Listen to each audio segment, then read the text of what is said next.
It's great to see a lot of friendly faces here, some new faces, all good. Quick question, hands up who has used any AI platform, search platform in the last 12, 24 months? All right, good. Keep your hands up if every time you go into social media and you read something about AI, you get stressed out and anxious. All right, good. To be honest, I don't really care about that question. It's just to make me feel better. But look, it's great. We've got a lot of people here from all different companies, all different backgrounds. We've even got a husband of a senior Google staff member. I'm not going to point him out because I want him to be able to leave safely. And some of the things that I say here, I'm not sure if that's going to be the case. But for those that don't know me, I'm Paul. Forget the job title. I'm just Paul Gladstone. Originally from Glasgow in Scotland, been in Israel for 23 years, married, 3 children, 21 years of digital marketing experience, 5 of which have been with Wadi. So I've been told I've got to stand here, otherwise the video is not going to pick me up.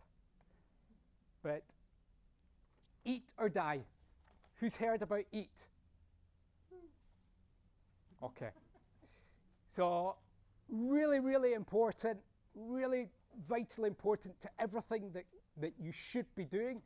And interesting enough, and I'm sorry to point her out, but just yesterday or this morning, I saw a post from Odelia, VP of Centrix, talking about her 20 years of experience in marketing, and she feels that she's now ready to give something back and has knowledge.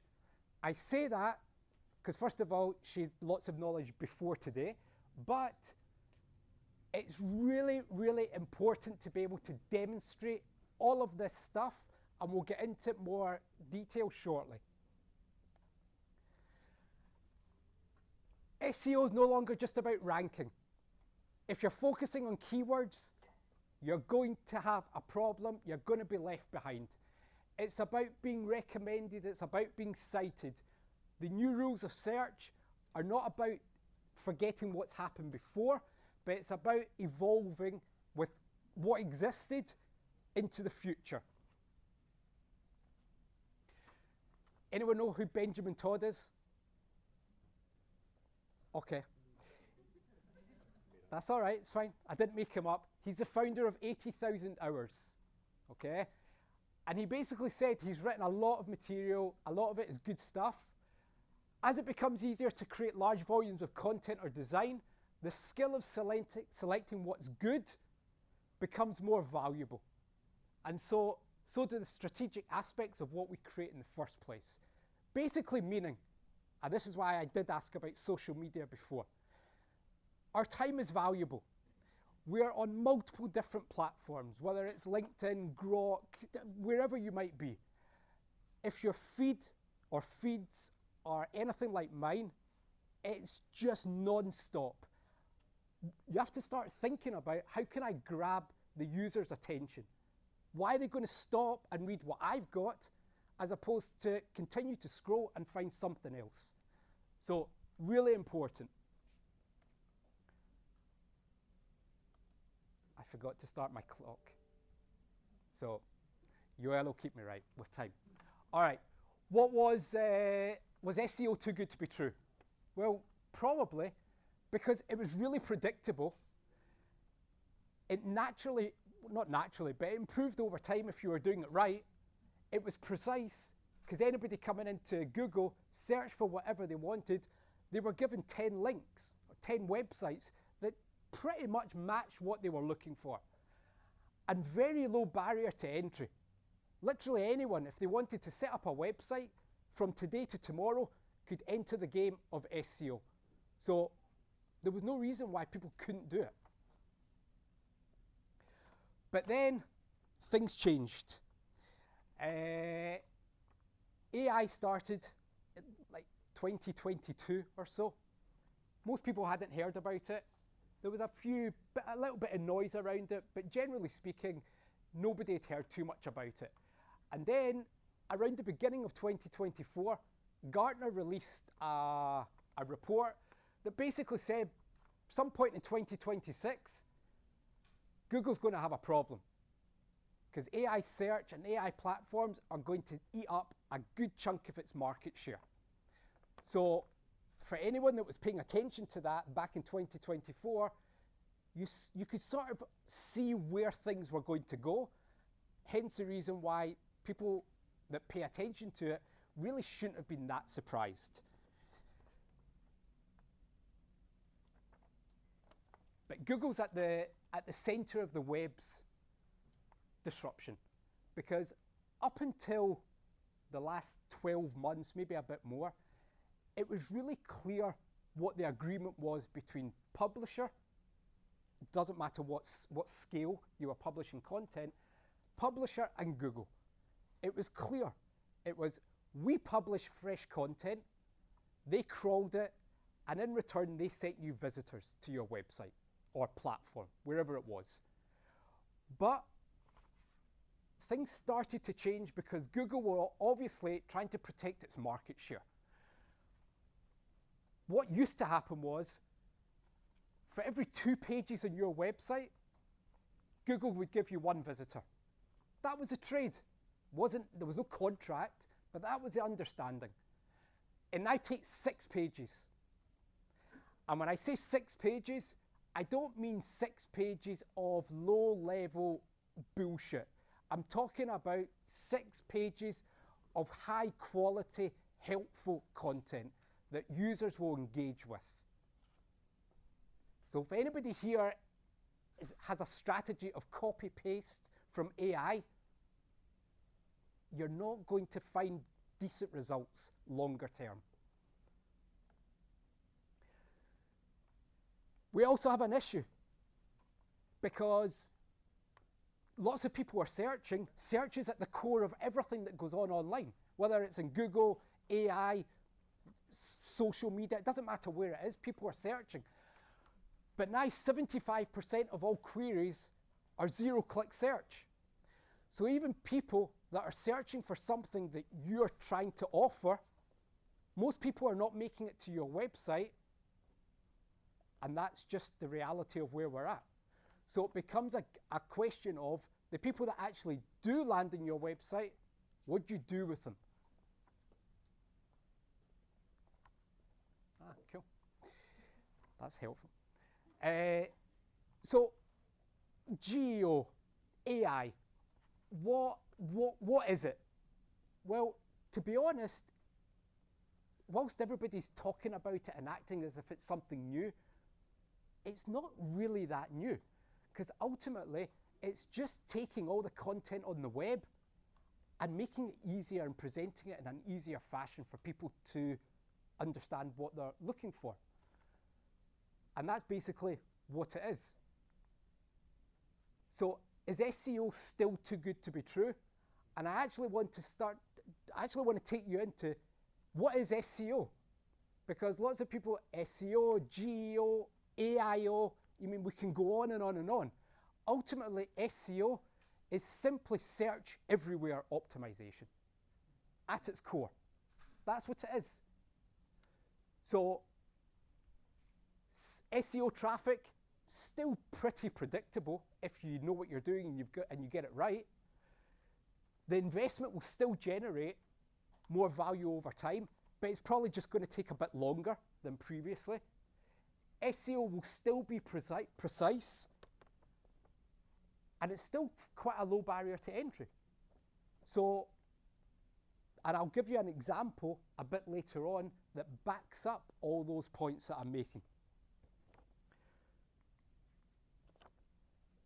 So, let's start getting into some insights, because this is where it gets interesting. And I'm going to throw out a lot of numbers and data here as well. They're not on the slide deck because there was too many, but I will later on be putting up my slide deck and I will add my notes to it, okay? Google cites itself more than any other platform because of its whole ecosystem, maps, shopping, whatever it's got. So when you go into Gemini, you will see more often than not a Google platform. ChatGPT is a little bit differently. It's a little bit different, where it focuses more on trusted domains. So numbers. When it comes to Gemini and Google, Wikipedia, YouTube, Reddit, Quora, and LinkedIn. Wikipedia 8.4%, YouTube 9.5%, Reddit 7.4%, Quora 3.6%, LinkedIn 13%. So for anybody that's trying to drive traffic into a website or appear in an AI overview or be mentioned or cited in Gemini, you actually don't need to look very far to where they're pulling their information from. So if your audience is sitting on Reddit, focus your effort on Reddit, build out a content strategy around that, and that may help in being mentioned, cited in Google as an AI overview. News websites. 21% of AI overviews are pulled from news websites, all right? But, and amongst them, you've got BBC, and that shows you the flaws. New York Times, CNN, those three make up 31% of media mentions in AI overviews, all right? ChatGPT is a little bit different because they're pulling in from a smaller group of websites. So there is a case to say, if you want a broad overview of information, if you're using AI search, then Gemini is more productive and more thorough than a site like ChatGPT, okay? Again, I will go to, there's so much data here. I'm not gonna bore you with the actual data. I will put it up at a later date and you can see it for yourself. But ultimately, yeah.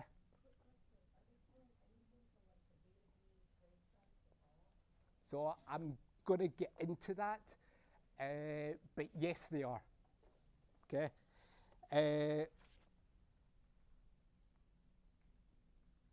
As I said before, SEO is harder and less certain than before.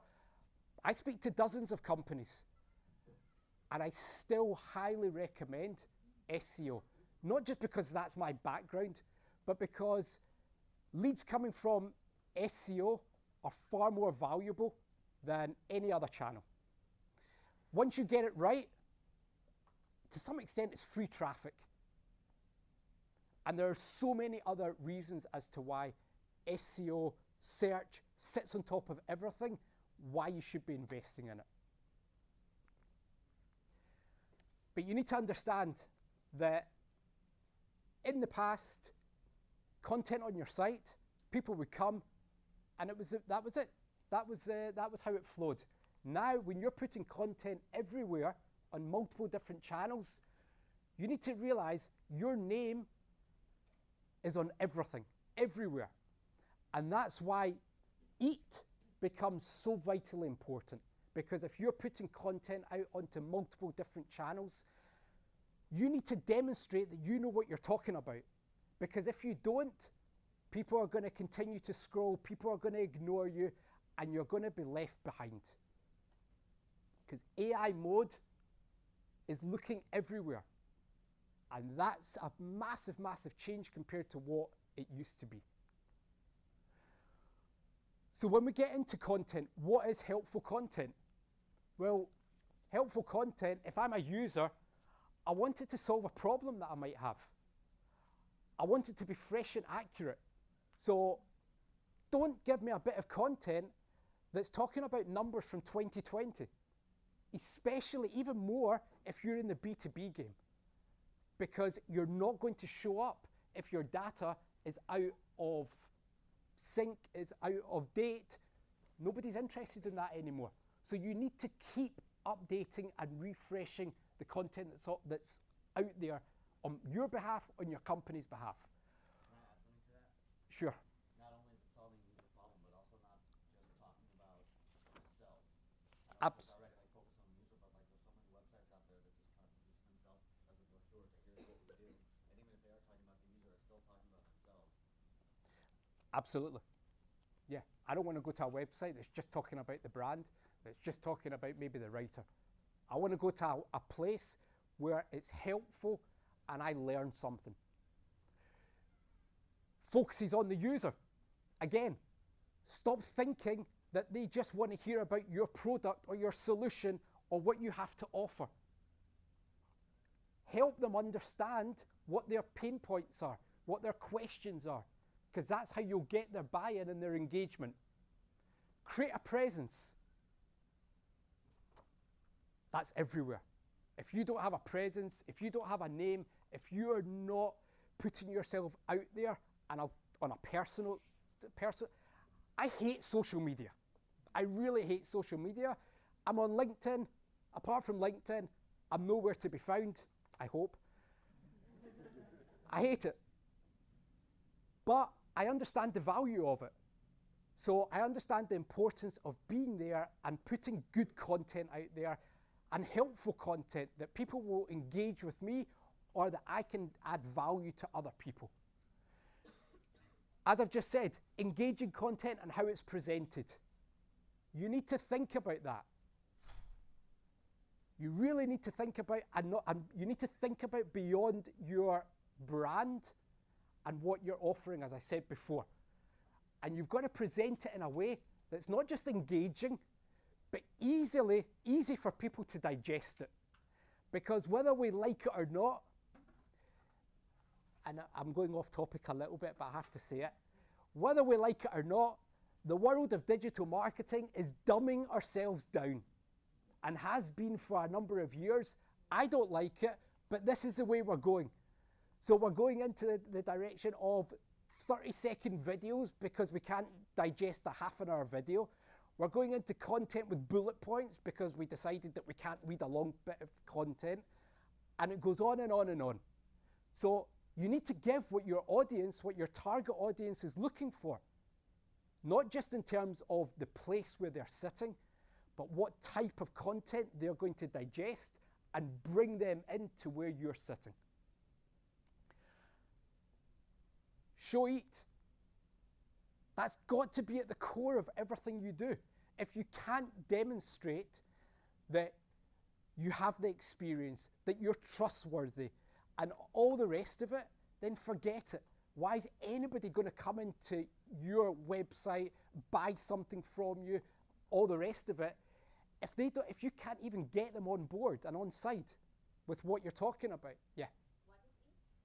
What is Eat is, I will send you, but it's basically, it's not really part of the Google algorithm, but it demonstrates your authority and trust and your knowledge and experience. That's basically what it is. Research. Gone are the days where you can just write a 1,000-word bit of content and put it up there. You've got to show that you know what you're talking about through real data, accurate data. Back up what you're saying. It's really, really important. And we talk to clients about that all the time. And some of our clients are here, they'll back it up. You've got to back up what you're talking about with raw data so that people trust what you're saying and you're not literally copy-paste from an AI platform or wherever you're getting your information from. If you can build out a case study or a white paper and talk about that our product saved our customer base 30% in time, 25% in cost savings, and show how, that's a winner. You've got to be able to demonstrate that. Recommended on-page content. What are people looking for? So, product specs, including the brand. Customer reviews. I cited so many companies. And I understand some companies have NDAs. They might be working with government organizations. It's not so easy. I get that. However, customer reviews builds trust. Customer reviews show that you're genuine, and customer reviews absolutely help with bringing in new customers, because people want to be associated with companies that are working with leading brands or good brands. It's really, really important. Links to variants to back up what you're saying. Product images. The amount of websites I see that are basically just screenshotting or taking just random images off the web. It's not going to work, because if you're doing that, loads of people are doing that. So work with a designer, build out an image that's engaging, that people will find useful and helpful, and that the search engines, both Google and the AI search engines, will pick up and feel it's worthy to showcase it. Company, product, and service specific FAQs. The whole point, search has changed. I've got a seven-time increase in terms of queries with an 8+ word count. What does that mean? People used to go into Google and search 2, 3, 4 words. B2B, it was more like 3 to 7, the majority. Now, when you go in and you use an AI, you're not restricting yourself to between 3 and 8 words. You're writing paragraphs, because you're outlining the prompts, you're outlining who you want to target, where they sit. I mean, you build it out to a huge degree, a massive degree, so that you can try and get as accurate information as possible. So the FAQs can help you show up in the AI search, because you're answering a question that people are looking for. Clearing unique product descriptions. Again, it's helping people understand what it is that you offer. If you have multiple products on your website, some of them might be the same. You need to outline why they are slightly different, what differences they bring to the table, so that your user, A, can find it and clearly understand. Because if they don't understand, they're going to bounce. You're not going to retain them. Value propositions. I mean, listen, if I have to explain what that is to an audience of marketers and content writers, then we may as well all just pack up and go home. If you can't demonstrate your value, then you're in the wrong game, and you need to find something else to do. And I'm actually being genuine and serious in that. You've got to find what you bring to the table and demonstrate the value you bring to your audience. Best applications, you mean the last 3, it all wraps up in the same place. You have to demonstrate and pull yourself out and showcase yourself from the rest of the crowd. If you can't do it, you're not going to, first of all, the traditional search engines are not going to rank you. The AIs will not pick up your content, so you won't be mentioned, and you won't appear in AI overviews. You will be, to some extent, invisible. Yeah. Freshness, how relevant is it for AI today? Meaning, do I need to go so far as take off everything that's over a year old? Look, I don't think it's as clear cut as take everything off that's a year old. I think you need to look at, is it adding value? Are people engaging with it? Are people coming into that page? And that's an important page as part of your funnel, right all the way down to like demo request or sales. We have clients that have got content from a number of years ago. Some of it's out of date, but the page is performing so well, and it's such an important page as part of the funnel that we leave it. On the flip side, we've got clients where, we are removing pages and pages and pages because there's no point. So old top rank used to be the SEO stuff. You have age that goes into a factor of the rank. So we get plenty of traffic for that, but now AI is saying I need it to be 1 second old. It's a conflict. Well, I don't think there's... Can you repeat for them? People in the back, can you repeat it? Yeah, what's your name, sorry? George is basically asking about how up-to-date your content needs to be, and if it's just a constant case of refreshing. So I'm saying it's not as clear-cut as if it's more than X amount of months or years old, get rid of it. You need to understand where each page sits in the funnel and the value that it brings. So there's definitely a case, especially in B2B marketing, where things are evolving so quickly. Old content has less value, but it's not as simple as to say, just get rid of it. Yeah. Okay. So again, we really, in some instances, we very much look at a page-by-page basis. Displaying trust on pages. Who uses a tool for heat maps, scroll distribution, click distribution? Okay, if you're not, and there's no reason why you shouldn't be, because you can easily use Microsoft Clarity, which is a free tool, you're missing so much good data. Because for the ones that did put their hands up, what you're probably missing out on is that most people are not scrolling further down your pages anymore. They're coming in and they're looking at the sort of main image at the top. They're maybe scrolling down one section, but more often than not, by the time they've scrolled one section down, even on your home page, you've probably lost about 75 to 80% of your traffic. So if you don't have your trust signals high up the page, and trust signals can be awards, it can be logos of clients or customers that you work with, it can be so many different things. If you don't have them high up your page, you're missing a huge important trick. Again, put yourself in the user's shoes. What would you want to see if you go to a website? Do you want to see a big image that doesn't tell you anything? Or do you want to see that they're working with whatever brands they're working with and what value that they can bring to you? I'm picking up one thing here, customer testimonials and reviews. If you do not have customer testimonials and reviews in your website, again, you're missing a massive, massive trick, because people buy from people at the end of the day. And if people come to your website and they can't see what other people are genuinely talking about and the value that you brought to them, they're going to bounce and you're going to miss a lot of potential traffic and customers.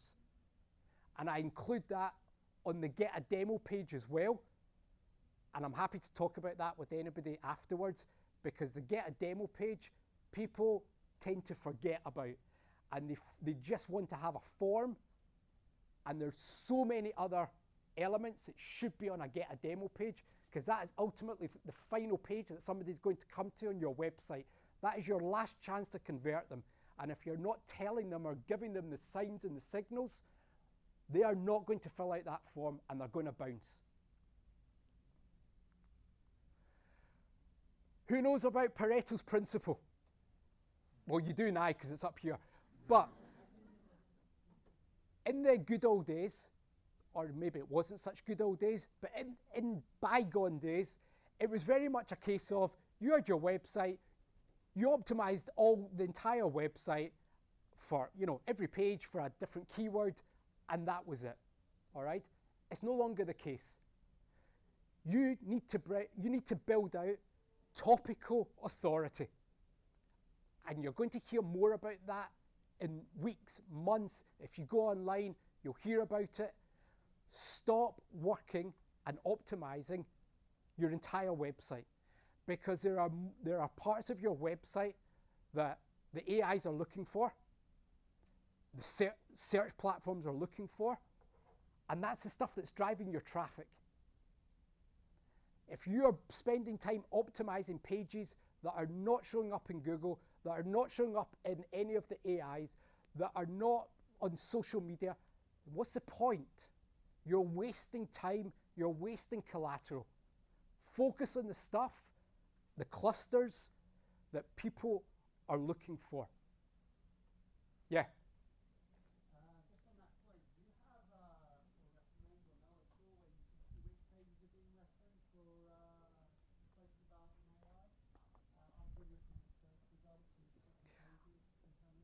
I think I'm going to refer you to Tomer, who's going to talk about that after. So I'm not going to step in his shoes. Pareto's principle, 80% is driven by 20%. That's what it is at its core. Focus on the 20% and really, really do it well. And you don't need to be a big team. You don't need to have big budgets. You just need to have clear strategy, clear focus, and clear understanding of your target audience and market. That's it. Once you know that, you can dial down and be a one-person show and achieve results. And I'm going to show you an example of that after. But let's look at the funnel, because I go back to what I was saying before. In the past, put content up, people come, convert hopefully, and that was it. People's search habits have changed. People now want different types of content based on where they're searching, and they want to come in and find and be met with exactly what they're looking for. So the other thing you need to remember, the top of the funnel, more often than not, is happening off your website. And that's really important to realize, because it means if you don't have the right type of content, if you're not in AI search, if you're not part of the LLM game, they're not even coming to your website. And there's, like, people don't understand that, and it's really, really important to understand that. That in the past, people would do the information gathering on your website. More often than not, they're not getting to your website because you've got the wrong type of content. But when they come in to your website, and in the next slide, I outline what type of content fits under what place. So you can see awareness, consideration, decision, and retention. I can tell you at Wadi, and our clients will tell you this as well, we have a massive focus on this stuff. Bottom of the funnel. Because it's too, and in fact, I'll come back to the traffic after. But there's no point in increasing traffic if you don't know how to convert that traffic. You're losing the user, they will never come back, and in all likelihood, they'll be posting it on Reddit that they had a really poor experience on your website and you've lost them, and many other people as well. So have a real focus on the bottom of the funnel. But, hold on. No. All right. I talked before about giving you a real example, because one of the main topics that we hear from potential clients is we're a really small team, or it's just me. I can't do anything, I don't have a budget, we're still in stealth or whatever, or we're just trying to raise money through round A.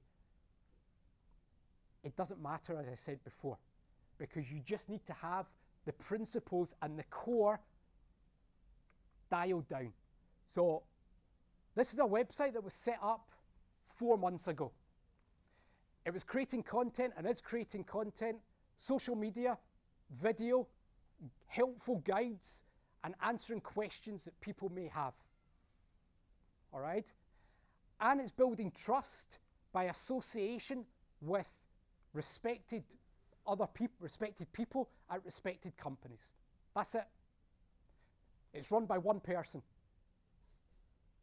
Okay? Look at the numbers. Small numbers here, but forget that. Look at the growth. Because it's just having a proper dialed in strategy and focus and understanding the target audience. Traffic's coming in over 1,000% in terms of site sessions, in terms of unique visitors. Target audience, direct. People are searching for it. You can't get better than that. People are actually going and looking for it. Social media, it's working. So the focus shows that if you understand who your target audience is, you can create the right type of content that resonates with the people you're trying to target. LinkedIn impact, engagements up nearly 200%. Impressions up 270%. Social media up 3,500% and accounts reached. The target audience is pretty good, going by what it's trying to target. This isn't so great because it's too heavily focused on male. But Israel and the United Kingdom, that's sort of the target audience. So the only thing that's not working here is the breakdown between female and male. And that needs to be factored in and tweaking the content strategy. So content strategy is not something you build out 12 months in advance or 6 months in advance. You need to be looking at what type of content you're generating maybe for the upcoming month, and then tweaking it accordingly based on what you're seeing coming in through your data.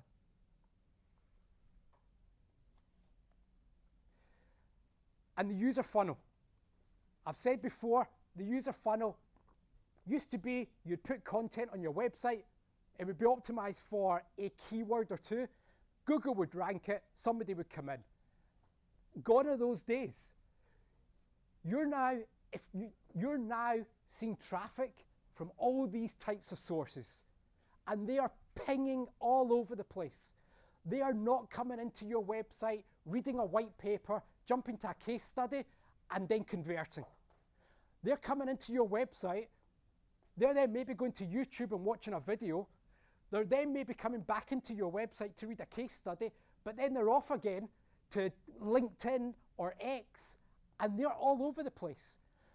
And that's one of the reasons why attribution is dead. If you are still relying on GA4 and trying to figure out exactly where people are coming from and what the user journey is when they're on your site and bounce rate and all those metrics, forget it. And it's why I said it earlier on, we have a major focus on the bottom of the funnel, because it doesn't matter what happens at the top end of the funnel. It's, are people converting or not? That's the question. And there's so many reasons why attribution is dead. GA4, cookie settings. You know, Europe decided to introduce a lovely law that basically screwed us all. Zero click, we've talked about, multi-device journeys, dark traffic, apps. You're blind to more than you realize. So how do we measure success? Very simply. You've got to test and understand what's working. Brand interest. Is your direct traffic increasing? Is traffic coming into your homepage and product pages increasing? That shows an interest in what it is that you're trying to sell. Subscriptions, newsletter sign-ups, demo forms. We speak to so many CEOs and they say, oh, our clicks have dropped for the last 2 months. Who cares? You've seen a 25% increase in demo request forms. That's more important. Sales as in demo forms? No, sales is in sales. If it's e-commerce? No, if it's anything. Sales are obviously important, yeah. But I would include sales as in like demo forms and moving beyond that next bit of the funnel. Traffic v value. Conversions, demo requests, not traffic. Forget the traffic. You've got to go after where your personas are sitting and bring them into your website and convert them. Most tools now are not even accurate in giving you the information in terms of the tracking. So don't focus on it. Focus on what happens at the bottom of the funnel, and are you bringing sales leads into that sales funnel for your SDRs? So, in summary, and I'm not going to go through all that, you can take a picture, but this is what's important. These should be like the next steps.